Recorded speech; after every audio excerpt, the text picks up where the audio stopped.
Bien-aimés dans le Seigneur, shalom, shalom. Je suis la sœur Mylène. Je suis votre sœur dans le Seigneur Jésus-Christ Nazareth. Je suis chrétienne évangélique et évangéliste. Aussi, je partage la parole du Seigneur par le canal de cette chaîne. Si vous regardez cette vidéo, sachez que vous êtes connecté sur la chaîne chrétienne YouTube Jésus-Christ Channel One. Jésus-Christ Channel One, qui est la sœur de Messagère du Christ, la petite sœur de Messagère du Christ. C'est une chaîne qui diffuse essentiellement la parole de Dieu et quelquefois les infos sur l'actualité. Bien aimé, aujourd'hui nous allons partager une fois de plus la parole de Dieu. Nous allons la partager sur le thème de la sorcellerie. Bien aimé dans le Seigneur. Vous savez, j'ai été victime pendant de nombreuses années de la sorcellerie et je suis même encore victime de la sorcellerie. Ce n'est plus une mince affaire. Vous savez, quand vous êtes ciblé par les sorciers, par le monde des ténèbres, en fait, via les sorciers, ce n'est pas une mince affaire. Le combat est un combat, c'est un combat ardu. C'est un combat de longue haleine, un combat vraiment ardu. Ce n'est pas évident, bien aimé dans le Seigneur. Voilà. Abonnez-vous à la chaîne. Abonnez-vous à la chaîne et bienvenue sur cette chaîne et abonnez-vous à la chaîne bien aimé dans le Seigneur. Donc comme je disais tantôt, nous allons parler de la hausse, nous allons aborder le thème de la sorcellerie aujourd'hui, bien aimé dans le Seigneur. Et pour cela, nous allons lire ce que c'est, expliquer un peu ce que c'est que la sorcellerie, bien aimé. La sorcellerie est une tare ou un instrument diabolique. Hein.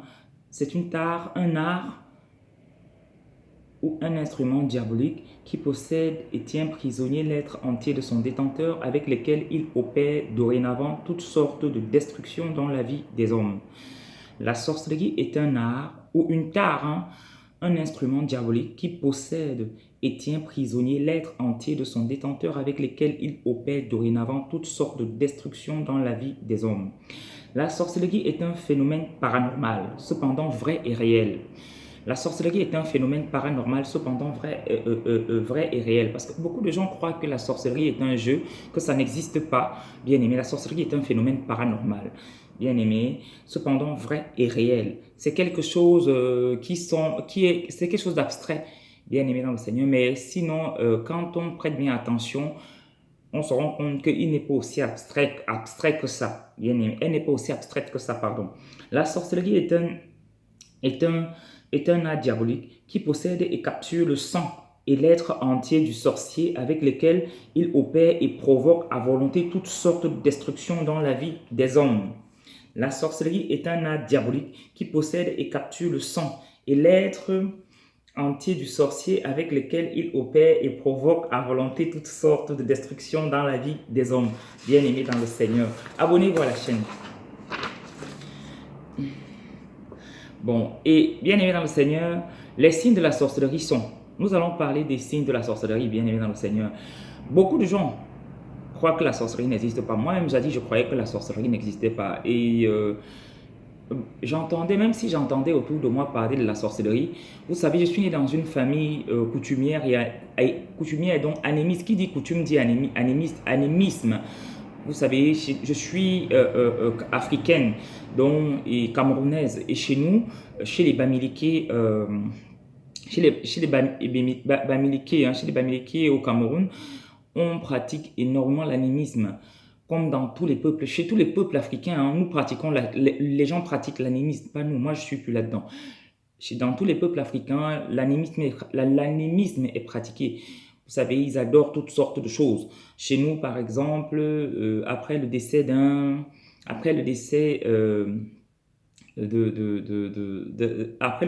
tiers, d'un membre de la famille, d'un certain âge généralement, hein, parce qu'on ne fait pas ça avec des enfants, on fait ça pour les patriarches, pour les gens d'un certain âge et qui ont généralement des grandes familles. Donc, après le décès d'un membre de la famille, quand on l'enterre, des années après, on va déterrer le corps, comme dans certaines parties des pays d'Asie. En Asie, certains pays d'Asie font ça aussi. J'ai remarqué cela, certains pays d'Asie font cela. Donc, on va déterrer le corps et on enlève le crâne. Et on enlève le crâne, bien aimé. Quelquefois, il y a encore les cheveux sur le crâne. Quelquefois, il n'y a plus de cheveux sur le crâne. On enlève le crâne et on va le garder dans une maison là. On appelle généralement la maison des crânes. Voilà. Et dans cette maison là, on garde le crâne, dans cette maison, on garde les crânes. Et c'est comme ça qu'on va arroser généralement les crânes de toutes sortes de libations pour honorer, adorer, soi-disant, le mort ou les morts. Parce que généralement, dans la maison des crânes, il y a plusieurs crânes. Généralement, c'est rare qu'il y ait un seul crâne. Quelquefois, il peut y avoir seulement un seul crâne parce qu'il n'y a pas encore beaucoup, on n'a pas encore enlevé beaucoup de crânes dans cette famille-là, mais généralement, il y a beaucoup de crânes. Et on adore ces crânes, on considère ces crânes comme étant des dieux, on les adore et on verse sur ces soi-disant dieux, entre guillemets, ces faux dieux, toutes sortes de libations, dont les vins, des boissons, toutes sortes de boissons, hein, des huiles, pour les honorer, hein, on leur donne même à manger, on leur donne toutes sortes de choses, bien aimé, jusqu'on fait des sacrifices aussi, les sacrifices d'animaux, toutes sortes de choses, bien aimé dans le Seigneur. C'est ça l'animisme, bien aimé en dehors de ça, on pratique énormément les fétiches. Donc, on consulte les fétiches, vous voyez des choses comme ça. Tout ça fait partie de l'animisme, bien aimé. Donc, je suis né dans une famille, voilà, dans une famille africaine animiste et catholique aussi, parce que mon père était très très catholique, était un catholique très très très fervent. Et il m'a initié à la foi catholique dès l'enfance. Donc, je suis né dans cette famille-là où j'ai grandi comme ça. Et dans ce genre de famille, vous savez, en Afrique, on parle beaucoup de sorcellerie. Ici, on ne parle pas de sorcellerie. Ici, la sorcellerie est un peu tabou. En Afrique, la sorcellerie, même pas un peu, est tabou carrément. Ici, si quelqu'un parle de la sorcellerie, généralement, on le prend pour un marteau. On le prend pour un fou, on se dit qu'il n'est pas normal et qu'il a un problème. Bien aimé. Et ceux qui le font exprès, vous savez, parce que la sorcellerie est devenue aujourd'hui en Occident la chasse gardée des Illuminati. C'est un art, très très très lucratif qui est utilisé par les Illuminati pour, voilà, pour leurs intérêts, vous savez, pour leurs intérêts personnels, raison pour laquelle c'est leur chasse gardée. Et ils font tout pour occulter la sorcellerie, pour faire croire aux gens que la sorcellerie n'existe pas, afin de ne pas être démasqués et de pouvoir travailler en sous-marin sans souci. Et ça marche énormément ici en Occident, ça marche énormément. Beaucoup de gens croient qu'en Occident, il n'y a pas la sorcellerie, bien aimé. Partout où il y a les hommes, il y a la sorcellerie. Sachez-le, partout où il y a les hommes. La Bible dit, le Seigneur dit dans sa parole, là où 2 ou 3 sont réunis en son nom, il est présent, bien aimé. Et je vais dire ce verset autrement. Là où 2 ou 3 sont réunis, bien aimé, là où 2 ou 3 sont réunis, pas au nom du Seigneur, la sorcellerie est présente aussi. Vous comprenez? Là où il y a là où il y a les gens, là où il y a les hommes, il y a la sorcellerie. Sachez-le. Là où il y a les hommes, il y a la sorcellerie. Tant qu'il y a les hommes, il y a la sorcellerie. C'est comme ça. D'où la sorcellerie est pratiquée en Afrique et en Occident aussi. La sorcellerie est pratiquée en Afrique, en Occident, en Asie, partout dans le monde. La sorcellerie est pratiquée. Elle n'est pas pratiquée uniquement par un seul, soi-disant, peuple primitif et sous-développé, soi-disant. Non, c'est faux. Et le sous-développement n'est pas forcément la marque de la sorcellerie. Non, ça dépend. Vous savez, il y a la sorcellerie moderne et la sorcellerie villageoise, on va dire. La sorcellerie moderne et la sorcellerie sous-développée, on va dire ça. La sorcellerie est partout. Et ce n'est pas parce qu'un pays ou un continent est développé qu'il n'y a pas la sorcellerie là-bas. Non. Il y a la sorcellerie est au gant de velours, bien aimé. Et la sorcellerie des champs, la sorcellerie sauvage, oui, bien aimé, c'est comme ça. La sorcellerie est partout. En Afrique, en Asie, en Occident, partout. Quand je parle d'Occident, c'est l'Europe, l'Amérique, l'Australie, tout l'Occident.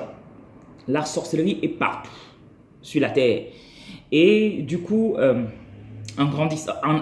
ici en Occident, on parle très peu de la sorcellerie, mais en Afrique, on parle énormément de la sorcellerie. Vous savez, en Afrique, on parle de ça comme se lever le matin et prendre son café. Oui, comme se lever le matin et prendre son petit déjeuner, non pas de la sorcellerie comme ça. Donc, ce n'est pas tabou. On parle de ça comme ça. Donc, il n'est pas rare le matin d'entendre des voisins ou des gens ou des voisins hein, ou des personnes dans le quartier s'énerver par rapport à un acte de sorcellerie qui a été posé durant la nuit. En Afrique, c'est comme ça. En Afrique, c'est comme ça. Donc, c'est tellement courant cette histoire de sorcellerie que voilà. Donc, tout le monde en entend parler. Tous les enfants, la plupart des enfants ont un jour, hein, La plupart des enfants en Afrique ont un jour entendu parler de la sorcellerie, comme moi aussi. Étant enfant, j'entendais parler de ça, mais je prenais ça comme un jeu et je ne considérais pas ça vraiment. J'entendais beaucoup de choses. J'entendais beaucoup de choses dont je ne peux pas évoquer ici. Dans la chaîne Messagère du Christ, j'ai beaucoup détaillé des choses sur la sorcellerie, bien aimé, que aujourd'hui, je ne peux plus trop détailler ça, même si je les ai devant moi et écrits même, parce que ce sont des cours que je préparais, dont les révélations du Seigneur me donnent, j'écris, bien aimé dans le Seigneur, donc j'ai des documents énormément là-dessus. Mais cela étant, il y a beaucoup de choses que j'ai dit dans certaines vidéos de la chaîne Messagère du Christ que je ne peux plus dire, parce que je me suis rendu compte que le témoignage peut causer préjudice. Le témoignage est bon, bien aimé. Le témoignage est très bien. La parole de Dieu déclare que le témoignage édifie. Qu'ils l'ont vaincu par le sang de l'agneau et la parole, leur témoignage, et que le témoignage édifie. Mais bien aimé, ceux qui ont déjà fait le témoignage savent, ceux qui ont déjà fait le témoignage de façon sincère, parce qu'il y a beaucoup de, il y a beaucoup de témoignages et beaucoup de témoignages truffés de mensonges. Quand un témoignage est truffé de mensonges, bien aimé, ce n'est pas évident d'attaquer.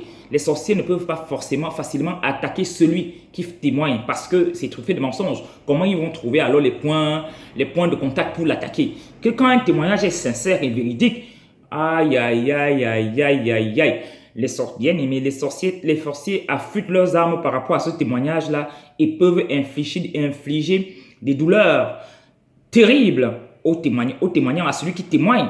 Ce n'est pas évident. Et avec la chaîne Messagère du Christ, j'ai vécu des choses impossibles. Et raison pour laquelle, même si je vais continuer à prêcher, même si je continue à prêcher la parole de Dieu, et que je vais toujours continuer à prêcher la parole de Dieu jusqu'à la fin de ma vie, bien aimé dans le Seigneur, il y aura des choses que je ne pourrai plus dire, bien aimé. Il y aura des choses que je ne pourrai plus dire. Et voilà quoi. Parce que je me suis rendu compte de beaucoup de choses. J'ai découvert beaucoup de choses. Vous savez, le Seigneur nous parle tantôt d'une manière et tantôt d'une autre. Et il nous enseigne par toutes les manières, par toutes les façons. Plus on est ignorant, plus le Seigneur use de toutes sortes de moyens pour nous enseigner. Et il m'a enseigné beaucoup de choses par rapport au témoignage.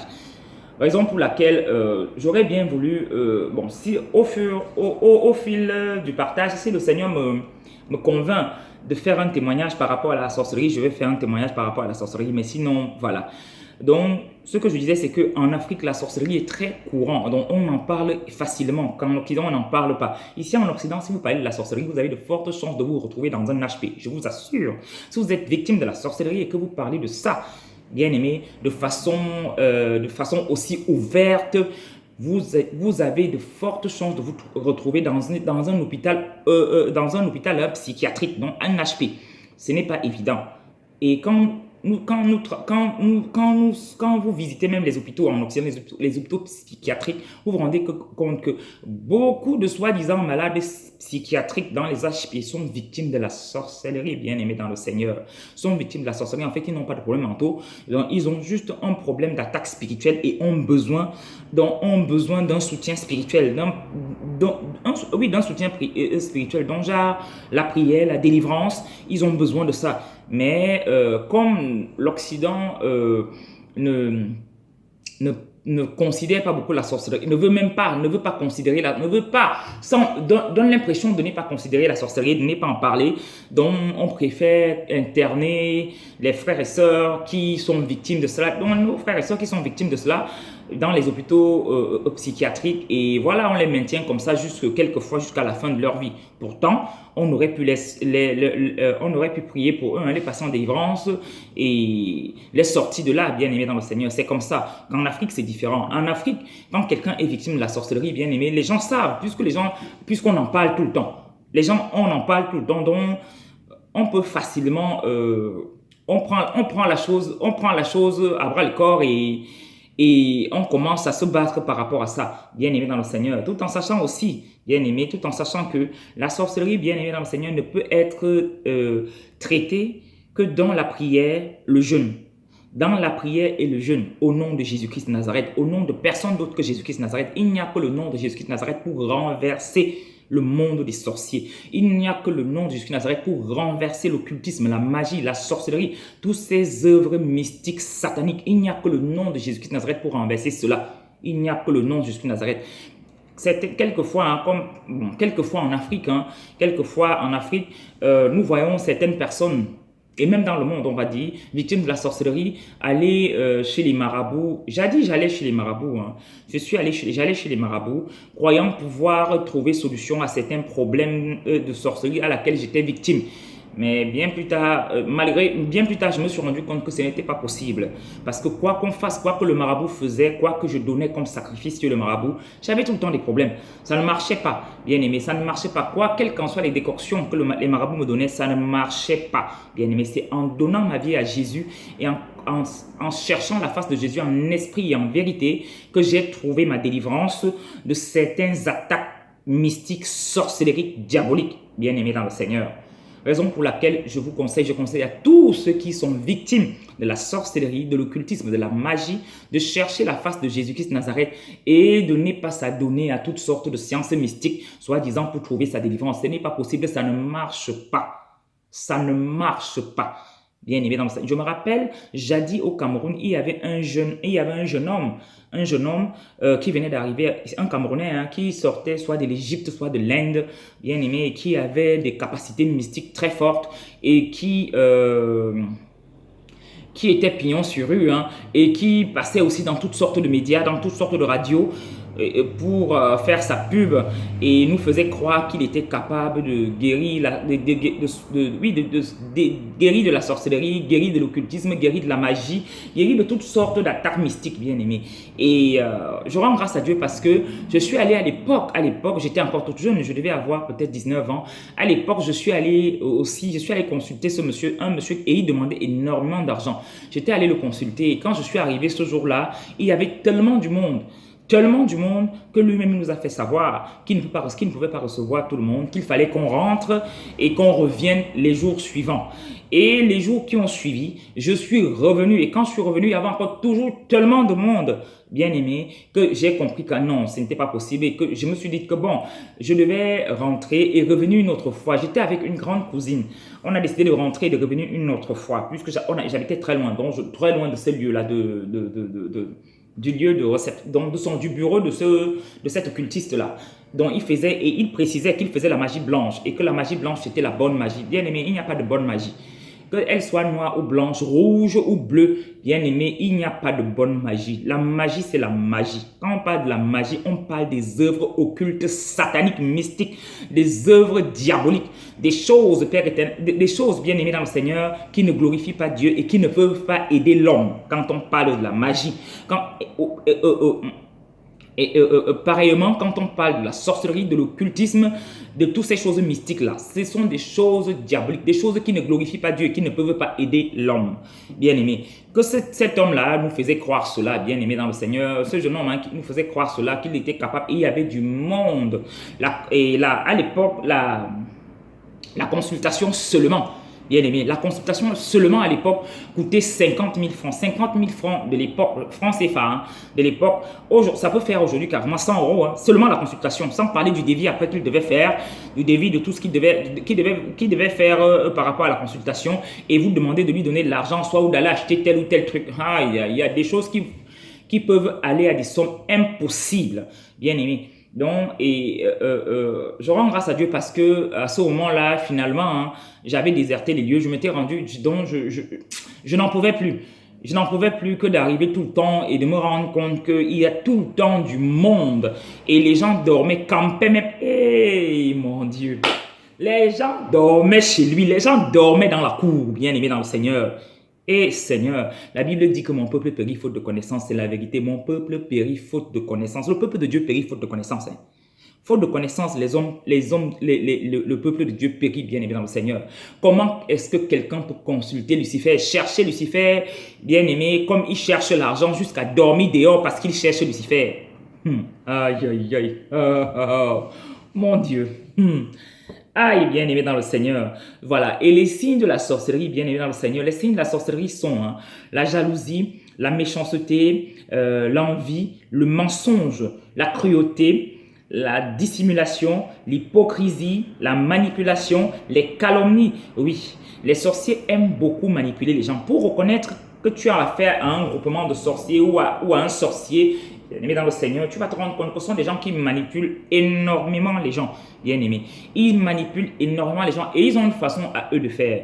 Ils te poussent à parler, afin d'ouvrir les portes. Ouvrir les portes pour mieux, bien-aimé dans le Seigneur, s'attaquer à toi, bien-aimé. Ouvrir les portes, qu'est-ce que c'est qu'une porte? La porte ouverte dans la vie d'un être humain, hein, c'est un péché. Hein. La porte, c'est le péché. Bien aimé, quand tu entends dire que quelqu'un a ouvert les portes dans sa vie et que le diable est entré et a frappé, c'est les péchés. Quand on lit le verset biblique qui demande d'entrer dans sa chambre, de fermer la porte et de chercher le Seigneur, bien aimé, c'est bien aimé dans le Seigneur. Fermer les portes, c'est quoi? Bien aimé dans le Seigneur, se repentir et mettre un stop au péché, bien aimé dans le Seigneur, mettre une barrière au péché, s'éloigner du péché, c'est fermer les portes. Ouvrir les portes, c'est ouvrir et c'est s'ouvrir au péché. Bien aimé, ouvrir les portes, c'est s'ouvrir au péché. Donc faire des choses qui peuvent permettre au diable, qui peuvent donner accès au diable. Oh, la Bible dit de ne pas donner accès au diable. Bien aimé dans le Seigneur. Donc, et voilà, comme je disais tantôt, pour reconnaître les signes de la sorcellerie sont la jalousie, la méchanceté, l'envie, le mensonge, la dissimulation, l'hypocrisie, la manipulation, les calomnies, bien aimés dans le Seigneur. Les calomnies, les sorciers aiment beaucoup la calomnie, bien aimés dans le Seigneur. Beaucoup la calomnie. Ils aiment beaucoup manipuler les gens, bien aimés. Dans un milieu où où il y a la sorcellerie, il y a beaucoup de manipulation, beaucoup de calomnie, beaucoup de calomnie, bien aimés. Pour cela, nous allons lire Luc 6, 22. Luc 6, 22. Hein.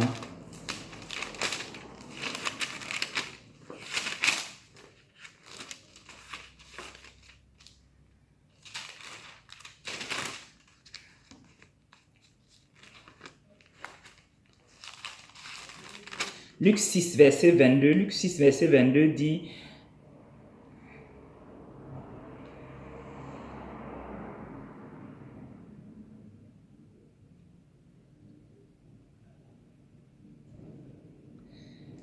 heureux serez-vous lorsque les hommes vous haïront, lorsqu'on vous chassera, vous outragera et qu'on rejettera votre nom comme infâme à cause du Fils de l'homme, bien aimé dans le Seigneur. Les sorciers aiment bien ça, bien aimé dans le Seigneur. Calomnier, juger, critiquer. Le sorcier est bizarre. Le sorcier, la même chose quand le sorcier te fait quelque chose, le sorcier va te calomnier, va te faire du mal, bien aimé dans le Seigneur. Va te faire du mal, va te piéger même, va tenter même de te tuer, bien aimé dans le Seigneur. Va essayer de te tuer et va rater, bien aimé dans le Seigneur.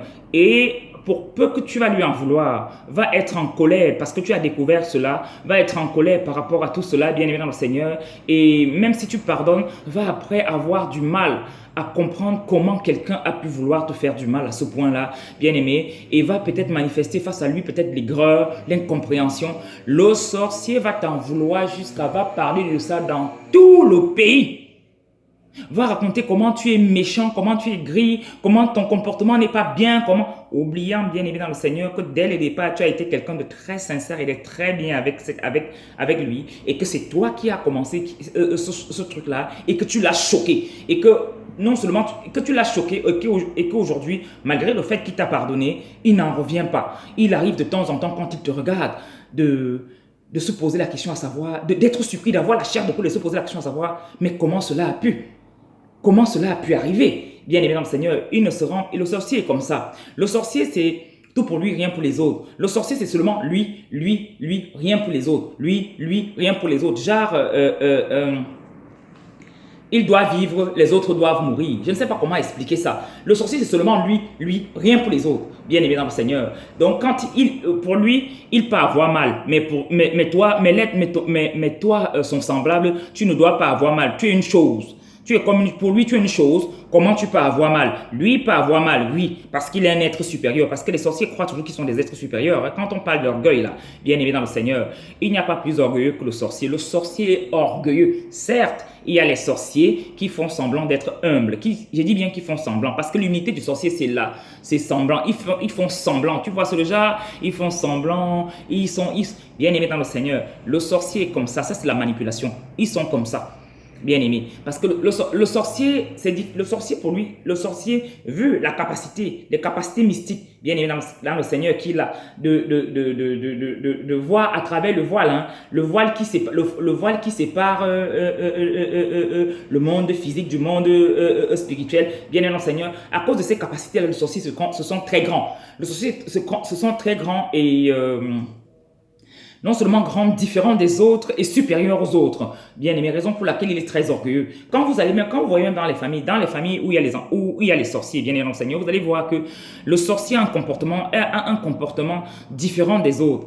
Dans les familles, dans une famille, quand il y a un sorcier, même dans votre famille, s'il y a un sorcier, vous allez voir qu'il a un comportement différent des autres. Quand il parle, Dieu a parlé.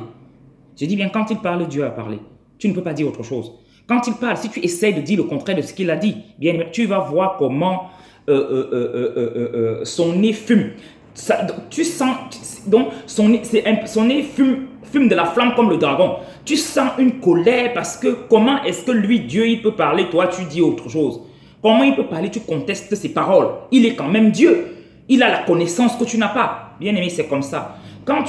Pour reconnaître facilement un sorcier, bien aimé dans le Seigneur, c'est comme ça. Vous allez vous rendre compte que c'est des gens imbus de leur personne.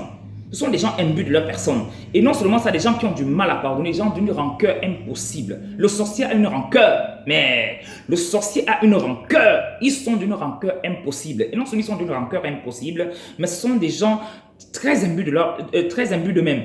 Tellement imbus d'eux-mêmes et d'un orgueil surdimensionné, hein, comme dirait une de mes mamans, d'un orgueil surdimensionné.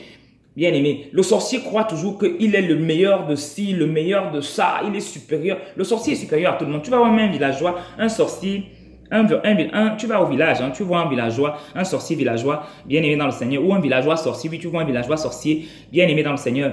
Merde, le gars se sent, la personne se sent jusqu'à, tu dis que, hein, avec ses chics aux pieds, il se sent jusqu'à...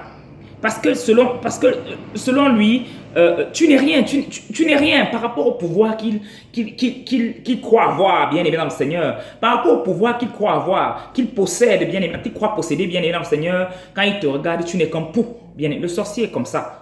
Le sorcier est comme ça. Quand il te regarde, tu n'es rien, tu n'es qu'un pou. Tu ne vaux rien. Bien aimé dans le Seigneur, il a le droit hein, de vie ou de mort sur toi. Raison pour laquelle, quand il te regarde, bien aimé, il n'a que du mépris pour ta personne. Bien aimé dans le Seigneur. C'est comme ça le sorcier, bien aimé dans le Seigneur. Et quand le sorcier, et le sorcier, bien aimé dans le Seigneur, quand le sorcier te demande un truc, bien aimé, quand il te demande un truc, pour lui, c'est acquis. C'est acquis, bien aimé. Tu dois donner. Et si tu ne donnes pas bien aimé dans le Seigneur, il va falloir, si tu ne donnes pas bien aimé dans le Seigneur, il va falloir qu'il te juge bien aimé dans le Seigneur. Si tu ne donnes pas, c'est à tes risques et périls bien aimé dans le Seigneur.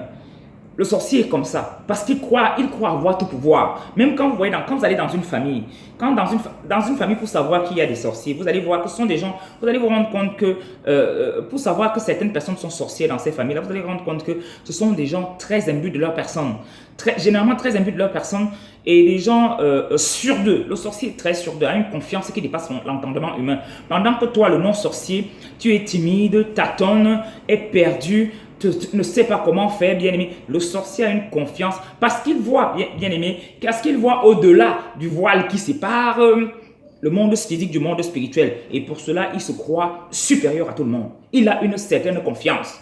Une certaine confiance parce qu'il a certaines capacités mystiques, certaines capacités spirituelles. Il a une certaine confiance, une certaine insolence, même les jeunes, dans une famille, quand il y a les petits enfants sorciers, tu vas voir leur insolence. Ils ont une insolence.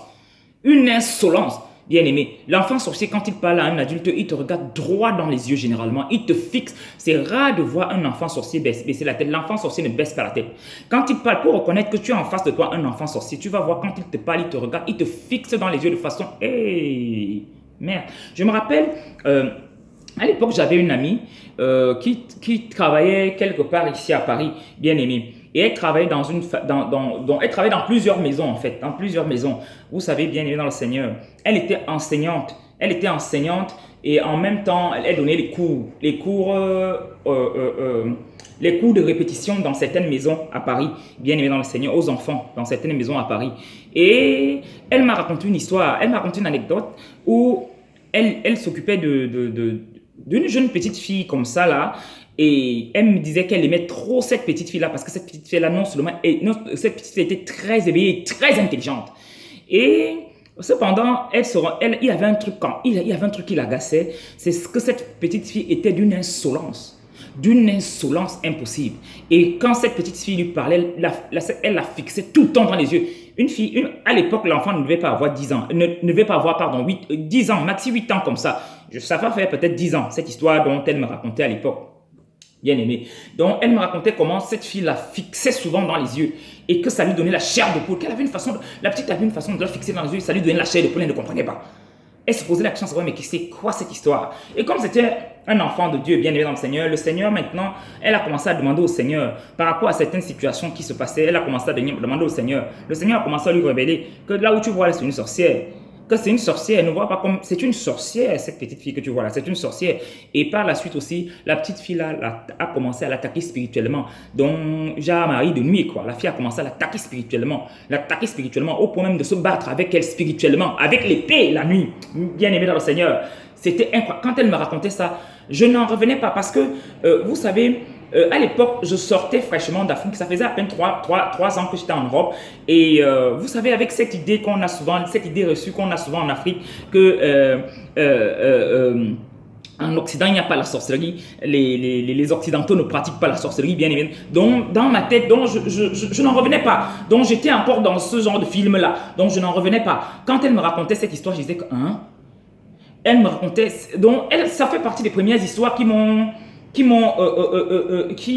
premières histoires qui m'ont imprégné de la sorcellerie en Europe, qui m'ont permis de comprendre que oui, les Occidentaux aussi pratiquent la sorcellerie. De quoi est-ce qu'on parle? Ils pratiquent aussi ça, bien aimé dans le Seigneur. Tous les peuples pratiquent la sorcellerie. Et pour connaître qu'il y a la sorcellerie dans une famille, bien aimé, ou dans un milieu, vous allez voir, il y a trop d'insolence dans ce milieu, l'orgueil, bien aimé. Même dans une assemblée, vous voyez, pour savoir même que dans une assemblée, la sorcellerie bat son plein dans une assemblée, bien aimé, vous voyez, il y a l'orgueil, bien aimé dans le Seigneur. Vous voyez même vous voyez même quelqu'un arriver, quand quelqu'un arrive, il arrive même en retard, bien aimé, au lieu, vous savez, quand même, dans la maison de Dieu, tu arrives en retard, la moindre des choses, tu as honte, tu veux seulement te cacher, bien aimé dans le Seigneur, faire le sous-marin et te cacher, bien aimé, non.